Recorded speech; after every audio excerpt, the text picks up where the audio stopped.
Bom dia, aqui Pastor Odivan. Nós vamos hoje meditar em Apocalipse, capítulo 4. Vamos versículo por versículo para ficar melhor. Depois destas coisas olhei, e eis que estava uma porta aberta no céu, e a primeira voz, que como de trombeta ouvira falar comigo, disse: Sobe aqui e mostrar-te-ei as coisas que depois destas devem acontecer. Bom, João estava exilado na ilha de Patmos porque pregar o evangelho era proibido. Querem proibir hoje também a igreja de falar de Jesus, né? E naquele tempo era proibido, porque o imperador romano, naquele tempo Domiciano, considerava-se Deus e exigia adoração de todos os seus súditos, de todas as pessoas debaixo do Império Romano. E a igreja não podia aceitar outro Senhor senão Jesus Cristo. Não se dobrou ao imperador e por isso a igreja foi perseguida, bens foram confiscados, pessoas foram mortas, crucificadas, queimadas. E João foi exilado na ilha de Patmos, que era uma espécie de prisão para presos políticos. Ali exilado, ele teve uma visão de Jesus abrindo a porta no céu e o convidando a entrar. O exilado pelo governo terrestre recebe o convite para entrar no céu. E esta é a beleza do livro de Apocalipse, né? A igreja estava exilada na terra, sendo perseguida na terra, mas ela tem uma visão de Deus na glória, no trono, é convidada a entrar. Deus abre a porta do céu e nos convida a entrar como alguém convida um amigo para entrar em sua casa, banquetear com ele.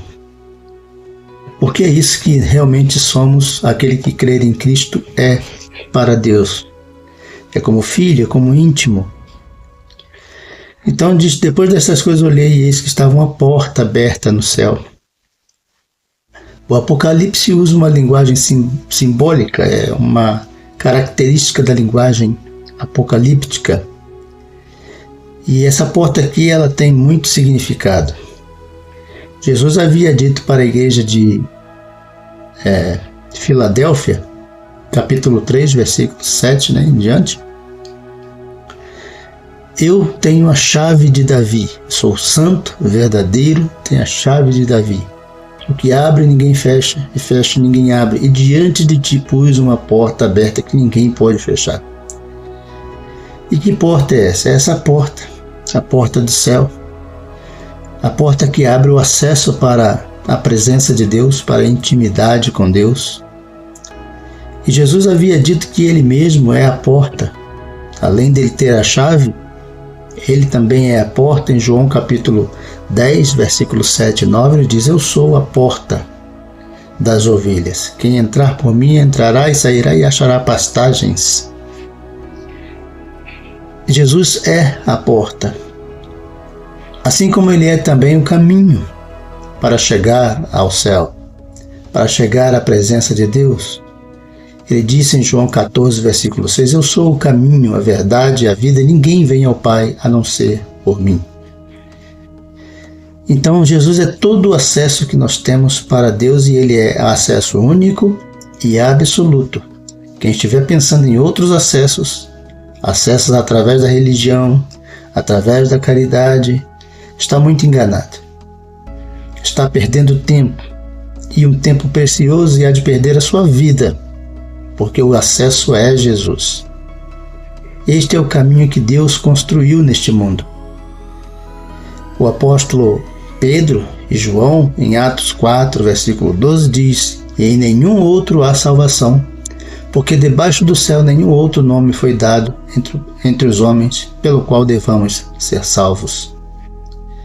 Então, está claro que Jesus é esta porta, esse caminho, esse acesso. E quando nós padecemos aqui na terra, quando a igreja padece aqui na terra, ele abre o caminho do céu, ele abre a porta do céu para nós e nos convida a entrar. E então, a partir deste momento, ele começa a descortinar aqui para João as coisas que depois daquelas iriam acontecer. Depois daquelas quais? A primeira série de visões que João recebeu, e Jesus mandou ele enviar às 7 igrejas da Ásia. Depois destas coisas que dizia o tempo de João, as coisas que estavam acontecendo naquele tempo, Jesus mostra para ele as coisas que iriam acontecer a partir daquele momento até o final da história, mostrando que a história tem um final glorioso para a igreja de Jesus Cristo. Ela entrará no novo céu, na nova terra, onde não haverá mais perseguição, onde não haverá mais dor, nem tristeza, nenhum mal poderá atingir a vida da igreja. O versículo 2 diz: E logo fui arrebatado em espírito, e eis que um trono estava posto no céu, e um assentado sobre o trono. E o que estava sentado era, na aparência, semelhante à pedra de jaspe e sardônica, e o arco celeste estava ao redor do trono, e era semelhante à esmeralda. Então, o que João vê? Ele vê Deus no trono. Deus está reinando, porque é isso que significa o trono. Significa poder, autoridade. Por mais que o governo parecesse estar nas mãos de Roma, nas mãos dos homens, na verdade é Deus quem tem todo o poder, é Ele quem governa. Só que Deus governa numa dimensão do eterno, os homens na dimensão do efêmero, do passageiro. Ou seja, a nossa visão de reino é bem curta em relação à visão que Deus tem. Deus tem uma visão completa, como quem olha do alto todas as coisas, como quem vê o passado, presente e o futuro. Nós podemos ver apenas o passado, um pouquinho do passado e um pouquinho do presente. Mas Deus tem uma visão plena porque Ele é onisciente, Ele é onipresente, Ele é Deus. Então Ele está no trono. E a mensagem é que Ele está conduzindo a história, por mais que pareça caótica, Ele está conduzindo a história para um fim glorioso para a igreja. Ali tem o sinal do arco celeste, e muitas traduções traduzem como arco-íris, prefiro o arco celeste, porque não é arco da deusa Íris, é arco de Deus. É um sinal de que Deus não destruiria o mundo, mas por água foi dado a Noé, a sua descendência depois dele. É um sinal da parte de Deus, né? Uma aliança, uma espécie de aliança com Deus, de Deus feita com, não somente com os homens, mas com a natureza mesmo. Então as alianças são lembradas aqui, essa aliança, né? E havia ali também 24, versículo 4. O versículo 4 diz: E ao redor do trono havia 24 tronos, e vi assentados sobre os tronos 24 anciãos vestidos de brancos, e tinham sobre suas cabeças coroas de ouro. Esses 24 anciãos também estão registrados no versículo 10, que diz: Os 24 anciãos prostraram-se diante do que estava sentado sobre o trono e adoravam o que vive para todo sempre, e lançavam as suas coroas diante do trono, dizendo: Digno és, Senhor, de receber glória e honra e poder, porque tu criaste todas as coisas, e por tua vontade são e foram criadas. Quem são esses 20 ou o que eles representam? Eles representam a todo o povo de Deus, da velha e da nova aliança. As 12 tribos de Israel, do Velho Testamento, e os 12 apóstolos de Jesus, representando aqui todo o povo de Deus. A velha aliança é representada pelos as 12 tribos, e a igreja sendo representada pelos 12 apóstolos. Então, fazendo aí o total de 24. 12 era o nome de religião perfeita, né? tinha um sentido de religião perfeita, é o significado. Eram 12 os deuses do Olimpo grego, eram 12 os deuses do panteão romano. Só que Jesus, além dos 12 apóstolos, juntando os da velha aliança, faz 24. Mais que perfeito, é o dobro, né? É uma repetição que quer dizer mais do que perfeito, nesse caso aqui. Então, são essas alianças são relembradas também no céu, para dizer que Deus não se esqueceu nem do seu povo da velha aliança e nem do seu povo na nova aliança. Deus tem tudo em memória, está tratando de cada pessoa que pertence a Ele, está tratando para encaminhar para um fim glorioso também. Então, são promessas que são lembradas aqui. Versículos 5 e 6 diz: E do trono saíam relâmpagos e trovões, vozes, e diante do trono ardiam 7 lâmpadas de fogo, as quais são os 7 Espíritos de Deus, e havia diante do trono um como mar de vidro, semelhante a cristal, e no meio do trono e ao redor do trono 4 animais cheios de olhos por diante e por detrás. Bom, depois falaremos um pouquinho mais desses animais, aqui falando dessas teofanias, né? Aparições de Deus, chama-se teofania, com relâmpagos, trovões, vozes. Essas são uma espécie de manifestação de Deus na história para revelar alguma coisa. Diante do trono ardiam 7 lâmpadas de fogo, as quais são os 7 Espíritos de Deus. Essa expressão 7 lâmpadas, 7 Espíritos, é uma linguagem figurada que significa o Espírito de Deus. Quem ainda não assistiu aos vídeos a Carta às Igrejas, né, os estudos feitos a Carta às Igrejas, tem os links aí na descrição desse vídeo para você acompanhar, onde eu explico melhor. Esses 7 tochas acesas e 7 espíritos, o número 7 é um número que significa completação, perfeição, é o número de Deus, enquanto 6 é o número do homem, né? E então significa que o Espírito Santo de Deus, né, que está ali também presente no trono, é a pessoa aí de Deus Pai, Deus Filho e Deus Espírito Santo estão nos céus, é claro, né? É a morada do Altíssimo. E havia diante do trono um mar de vidro. Esse mar de vidro significa afastamento, separação. João estava exilado na ilha de Patmos, separado do povo pelo mar, né? E ele vê lá como que mar de vidro. Mas interessante que no capítulo 21, versículo 1, esse mar de vidro já não existe. Aqui na terra a gente vive separações, a gente vive afastamento uns dos outros e até de Deus, mas Deus está dizendo que vai acabar com isso. No capítulo 21, versículo 1, o mar não existe mais, essa separação não existirá mais. Prosseguindo aqui, havia ali também 4 animais cheios de olhos.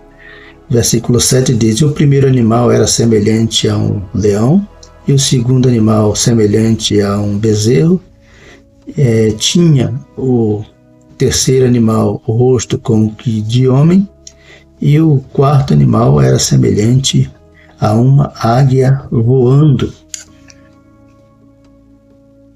E o quarto animal tinha como que pés, tinha cada um de per si 6 asas, e ao redor e por dentro estavam cheios de olhos, e não descansavam nem de dia nem de noite, dizendo: Santo, Santo, Santo é o Senhor, o Todo-Poderoso, que era, que é e que há de vir.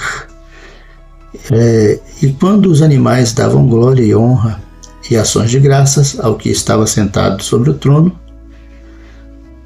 ao que vive para todo sempre, os 24 anciãos, como já foi lido esse versículo, né, prostravam-se diante do que estava sentado no trono e adoravam o que vive para todo sempre, e lançavam suas coroas diante do trono. Veja que esses 24 anciãos, os representantes da velha e da nova aliança, eles tinham coroas, que significa também governo, né?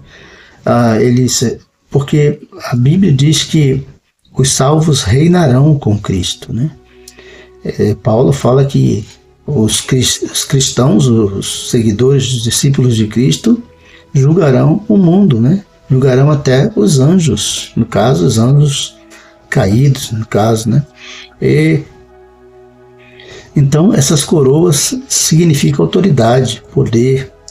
Mas esses 24 anciãos, que representam a igreja redimida, todo o povo de Deus redimido, coloca suas coroas diante do que está assentado no trono, ou seja, diante de Deus, reconhecendo a majestade de Deus.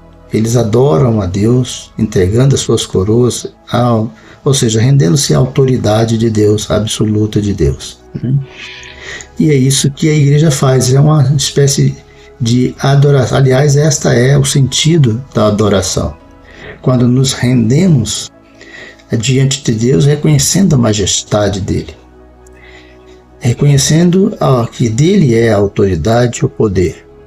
A dignidade pertence a Deus, a honra e a glória pertence a Deus, e a igreja reconhece isso. Os 4 seres viventes aqui, tem sido cogitado que eles representam aí a natureza, a humanidade, ou seja, todas as coisas criadas. Eu prefiro entender que eles são os querubins que Isaías viu, os querubins, os serafins, que Isaías viu no capítulo 6, que estavam cantando também ao Senhor, Santo, Santo, Santo é o Senhor Deus Todo-Poderoso. Esses seriam aqui esses seres viventes, né? Esses animais que representam aí bezerro, como semelhante a bezerro, semelhante a animal com rosto de homem, semelhante a águia, né? Então, são isso aí, a mensagem do Apocalipse, em linguagem simbólica, em linguagem que querem transmitir, né, uma mensagem para o seu povo, e a mensagem é: Deus está no controle da história. Deus tem o governo da história e está encaminhando tudo para um fim glorioso. Eu acredito que esse fim está bem perto de nós. Estamos bem perto de ver o dia de Cristo chegar. Não arrisco a dizer, é claro, um dia, porque ninguém tem essa autoridade para dizer isso. Mas isso não foi revelado. Mas nós podemos ver por todos os sinais que está bem próximo da volta de Cristo, quando ele tomará a vingança dos que não obedecem ao Evangelho de Cristo.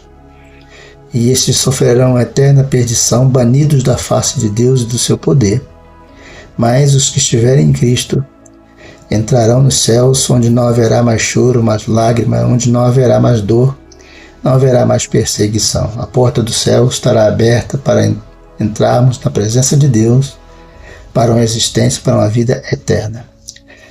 Que Deus abençoe a sua vida. Vamos orar. Senhor, em nome de Jesus, eu quero colocar a vida de todas as pessoas que estão assistindo este vídeo, de todas as pessoas hoje que saem para o trabalho, para as suas lutas.